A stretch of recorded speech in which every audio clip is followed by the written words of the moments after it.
Media Group 3, and I am Rita. She is Echo, Helen, Yo-Yo, and Sophie. Today we want to introduce Martin Luther King to all of you. Martin Luther King Jr. was born on January 15, 1929 in Atlanta, Georgia. His legal name at birth was Michael King. The father changed both names on his own during a 1934 trip to Nazi Germany to attend a Fifth Baptist World Alliance Congress in Berlin.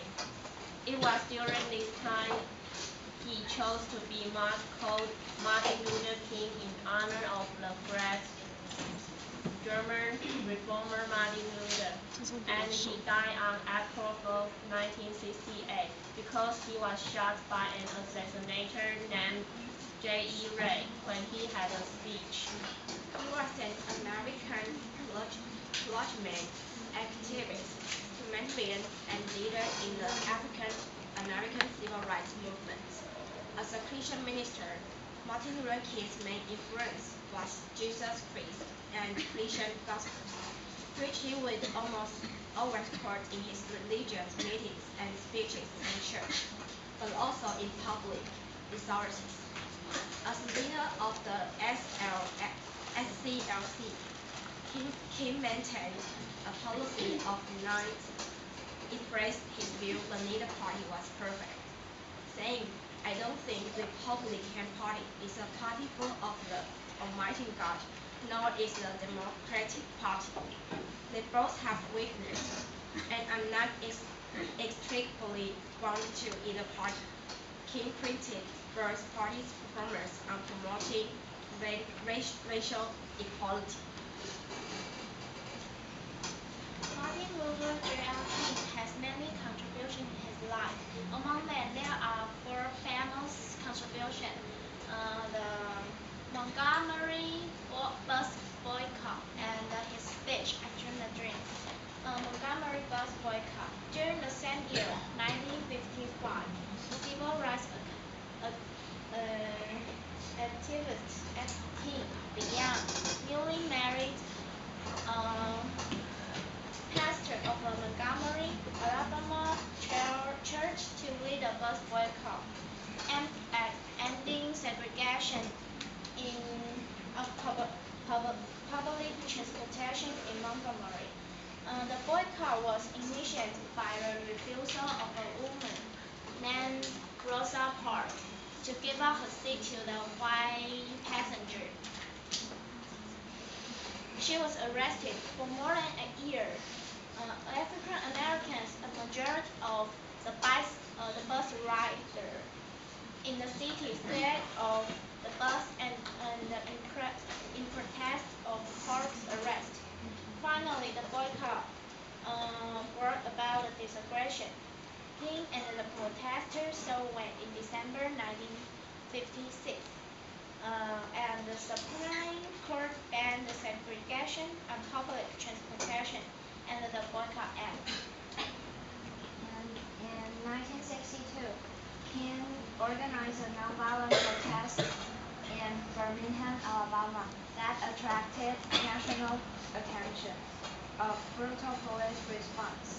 And in April 1963, the SCLC began a campaign against racial segregation and economic injustice. That following television news coverage of the brutal response. And let me introduce you the Birmingham campaign. In April 1963, the SCLC began a campaign against racial segregation and economic injustice in Birmingham, Alabama. The campaign used non-violent but intentionally confrontational tactics, developed in part by Ray Wade D. Walker. Black people in Birmingham, organizing with the SCLC, occupied public spaces with marches and sit-ins, openly violated laws that they considered unjust. And next, I want to introduce you the Alabama campaign. In December 1964, King and the SCLC joined forces with the Student Nonviolent Coordinating Committee in Selma, Alabama, where the SNCC had been working on voter registration for several months. A local judge issued an injunction that barred any gathering of 3 or more people affiliated with the SNCC, SCLC, DCBL, or any of 41 named civil rights leaders. This injunction temporarily halted civil rights activity until King divided by speaking at Brum Chapel on January 2nd, 1965.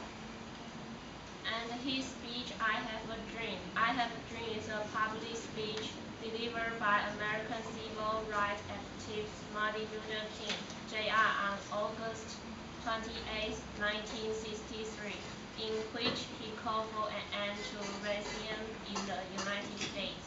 Delivered to over 250,000 civil rights supporters from the steps of the Lincoln Memorial during the March on Washington.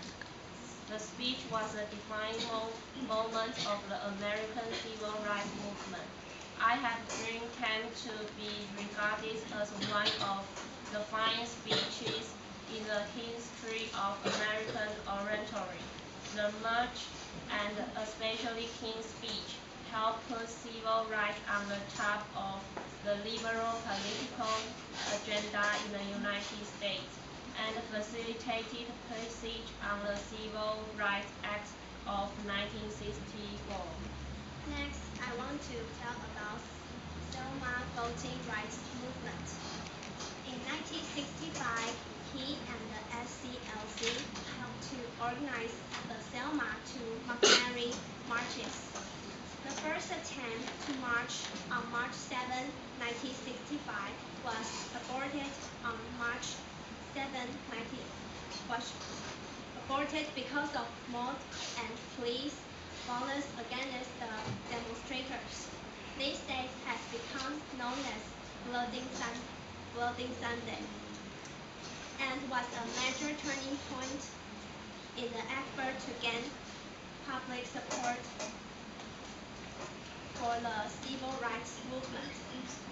King, however, was not present.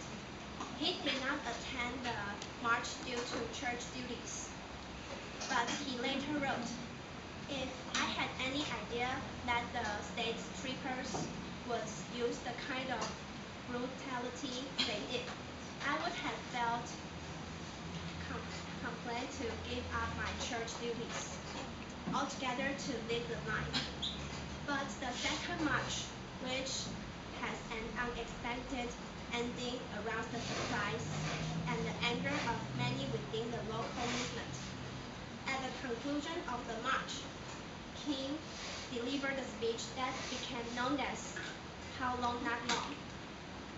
This is our presentation. Hope you guys can know Martin Luther King more deeply.